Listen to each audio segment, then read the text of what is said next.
WWE 2K26 is here and has been out for a couple weeks now. If you got the early access, that is. Anyway, if you didn't, you have been playing for about a week now. For me, I got the early access, so I've been playing for 2 weeks. I have about 60 to almost 70 hours in the game, so I wanted to give my thoughts about the game and how I've been liking it so far. This could be a longer one, so just listen in the background and listen to me yap about this game that I have really been enjoying. But just because I've been enjoying WWE 2K26 doesn't mean that there isn't stuff bad about the game. I do, however, want to start out with the pros, the things I do like about the game. The first thing I want to talk about when it comes to WWE 2K26 that I felt was like a pretty good point of the game was the gameplay. I feel like the gameplay has improved this year. Now, when the game first came out, there were obviously some things that people do not like about the gameplay, stuff I will go into later, but just the overall gameplay against the CPU has felt a little bit better than in past years. It feels a little bit more difficult, and obviously for people that is not the best, but the sliders do exist for a reason, so you can always customize it to how you want it to make it more enjoyable for you. Straight out the box, the game is pretty difficult. Like when I played through the showcase the day of release on stream on normal difficulty, I felt like I was fighting for my life a little bit in those matches. The Undertaker took me a little while. No! Fucking Undertaker, you're so annoying! You stop reversing everything I do! No! No! No! Please, dude, if I lose here, I will actually lose my marbles.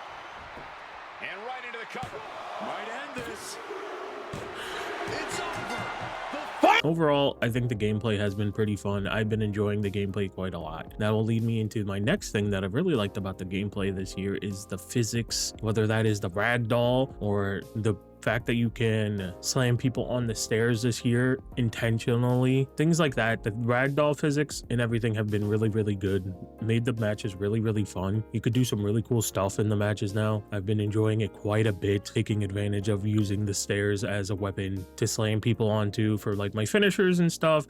Very fun. I enjoy that quite a bit, and I've seen a lot of people enjoying that as well. And when it comes to the ragdoll, if you played a scrapyard match for even like 5 minutes, you know how silly some of the physics are in this game when it comes to throwing people off of stuff, the way they just bounce off of things. And I know I pointed this out in my video about the trailer for WWE 2K26, but the ragdoll physics are so fun, man. I can't get enough of the ragdoll physics. It's so silly, and it feels a little bit more arcadey when you do these types of matches, and I've seen a lot of people gravitating towards the scrapyard match because of that, because a lot of people crave the arcadey feel for wrestling games again, and I can understand that. I think with the little bit of difficulty that the AI has gotten in the game and just these physics and how everything is working in the game, it does feel really fun. Now, the next thing I want to talk about is something that I really wasn't expecting to enjoy as much as I have been, but the island. The island is so much better this year compared to last year. It's kind of night and day, at least for me, because when it came to WWE 2K25 introducing the island, obviously there were things I did not like about it, and I didn't even end up playing through most of it. I think I did the first season of the island in WWE 2K25 and just left it at that. I wasn't very interested in it. However, this year in WWE 2K26, the island has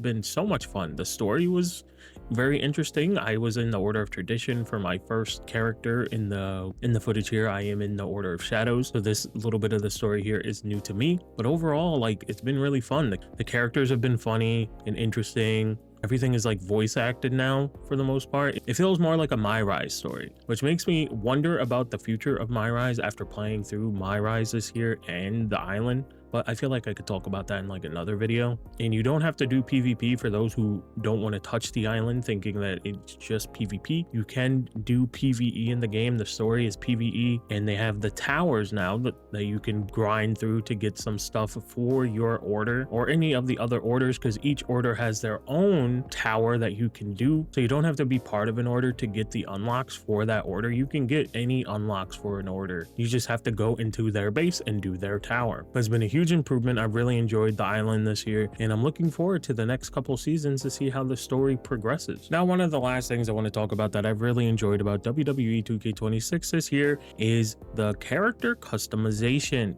or specifically the body part transformations. Now, when they announced this, I didn't think too much of it. I thought it'll be interesting, but I didn't really see the scope of how unique you can make some characters look in WWE 2K26 now. I feel like it's much easier to make everyone have a unique look, have a look that's more themselves, more to themselves. You can really mix and match and make somebody look incredible, or you can make something very, very cursed. But I absolutely love the body parts. I've been enjoying making some characters in the game, obviously for my Rise, as well as just making some characters probably for universe mode and stuff like that. But talking about the creation suite, this can lead into me talking about the things that I've disliked about WWE 2K26 thus far. And one of the things I dislike about WWE 2K26 is that there's no new presets, no new facial presets, no new like overall persona presets or anything. When they announced this like new body system, I thought maybe they'll add some more presets to things to make characters even more unique, because while obviously the face photo thing does exist, there's a lot of people who don't want to go through the hassle of trying to line up the the features with the face photo. It can be very frustrating. I'm still not very good at it, but I do try it from time to time. And I know that's what a lot of people do who make these incredible creative wrestlers. Since they were adding the body part system now, I thought they would at least add more presets for that. And this isn't a new thing. WWE 2K games have like had the same stuff in them for 1,000 years, it feels like at this point. Same tattoos, same pictures, same images. They really don't change it up, and they very rarely add new things. I think it was like 2K24 when they finally added some new arm tattoos, I believe, after like years of them not doing so. Now it really sucks now that the only time we get new creator wrestler things, we have to buy with VC in the island. Now with the ringside pass, that can change. They can add some creator wrestler stuff within the ringside pass that maybe isn't tied to wrestlers and is just new to the game as a whole. We will see when that comes in the future seasons, but as of right now, it really does suck that the only time we really get some new creator wrestler stuff is through the island, and we have to pay money for it for a game we already spent $70 on. And that will lead me into another thing I dislike about WWE 2K26 is the ringside pass. Again, when they announced the ringside pass in my video about the ringside pass, I told people that I do not like it, and I still do not like it after experiencing it for the first season. Now, I was one of the people who did torment Eric Bischoff to complete the ringside pass after seeing a couple tweets about it of people saying they're definitely going to nerf this. I was skeptical that they would go and nerf the ability to just get the ringside pass done quickly, but they obviously did do that in one of the first patches for the game. And while I do get, it was pretty cheesy to do, but I didn't think honestly that that would be one of the first things they would patch out that fast. I think the system as a whole needs to be obviously improved upon. There are some things that just don't make sense. I do think stars for the matches should give you more ringside pass XP. That'll at least make people want to try to have longer matches. If they're going to get a bigger boost in ringside XP, I think there should be weekly challenges that you can do in like play now and stuff, instead of only having these challenges be tied to like the island and my faction, shit like that. I think there should be challenges just from playing Play Now, because we can get ringside pass XP in Play Now, so we might as well have some little challenges tied to that, some overall challenges, some weekly challenges and daily challenges that we could just knock out and get some more ringside pass XP. When it comes to the rewards with the ringside pass, I don't really have much of an opinion on it now.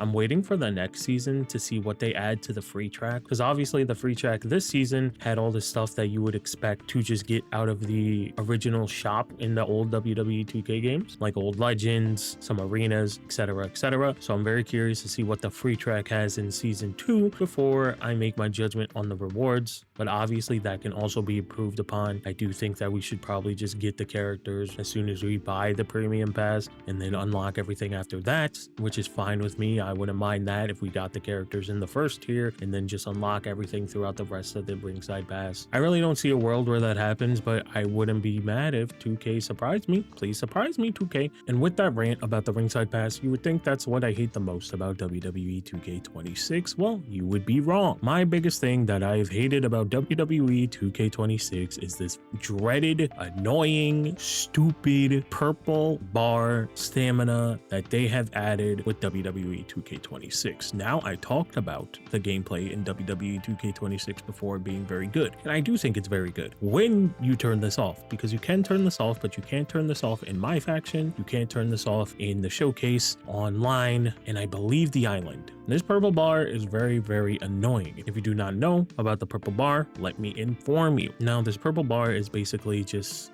a way to combat a lot of reversing happening in matches. Everything that you do costs stamina, and when your stamina runs out, you get this purple bar, and when this purple bar is up, you cannot run, you strike slower. I'm pretty sure, it at least feels like you strike slower. I can't confirm that, but it feels like you move slower with your strikes, and you can't reverse anything that is thrown at you, so you just have to sit there and take any damage that you get. Now, to get the purple bar off, you can take damage, and each time you get hit, the purple bar will disappear, and you will get some stamina back when the purple bar disappears, or you can hit your opponent multiple times to make the purple bar disappear as well, but it's a little hard to do because you can't run. So if there's some distance between you guys and you got hit with the purple bar, more times than not, the person that you were going against is going to run at you and kick you straight in the face. And like, I get why they added this. I think this would have been a really good thing just for online, because it makes you think about what you're doing more. So if you wanted online to be a little bit more competitive, understandable. I think this should have been a toggle for anything PvE related, because it is just a nuisance. It does make it a little bit more of a challenge because you, like I just said, you have to think about what you're doing more. But when it comes to playing PvE in a wrestling game, you don't want to think about what you're doing more. You want to do the cool things that your character can do. There are ways to turn it off, or you can turn down the stamina consumption so it doesn't come up nearly as much. I've personally just turned on infinite stamina, so when I do play now matches and things like that, I don't have to worry about the purple bar. It's been one of the biggest annoyances within the game. A lot of people have said how the gameplay this year has felt improved, but this purple bar is really killing it for them. I've had people come into my chats and say this when I am streaming the game, so it's not just a me thing, which I'm thankful about. It seems like this is a big thing about the game for a lot of people, and I feel like should be addressed, because not only do you get this purple bar, it feels like the computer, the AI, has more stamina than you by so much more, because they also have the purple bar. The computer can get this purple bar and you could just wail on them for free, but they do so many more reversals than you, strikes than you, and they still will have stamina. It feels very uneven to the player versus the AI, which doesn't make a lot of sense. It at least should be even, and they still haven't addressed this, but I've seen people also saying this online, so I'm pretty sure it's not just a me thing, me going crazy. And those are the things I dislike and like about WWE 2K26. Overall, I think that the game is fun. I think it is enjoyable. I do think it's one of the better 2Ks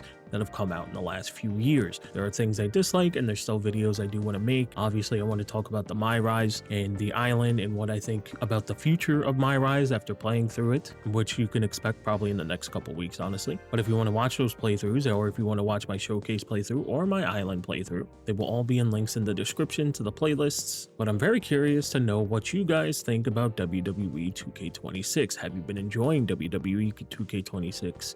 Have you bought the ringside pass? Things like that. Let me know how you feel. Let me know what you think about the game. I'm very, very curious to see what other people think about the game. Thank you for watching. If you watched all this time, I really do appreciate it. If you like this type of content, or if you like WWE 2K26 content, or just any video game content from this VTuber on your screen right now, make sure to like and subscribe. I stream every weekday, and I try to get videos done as much as possible in between those times. So yeah, thank you so much for watching. I will see you all next time.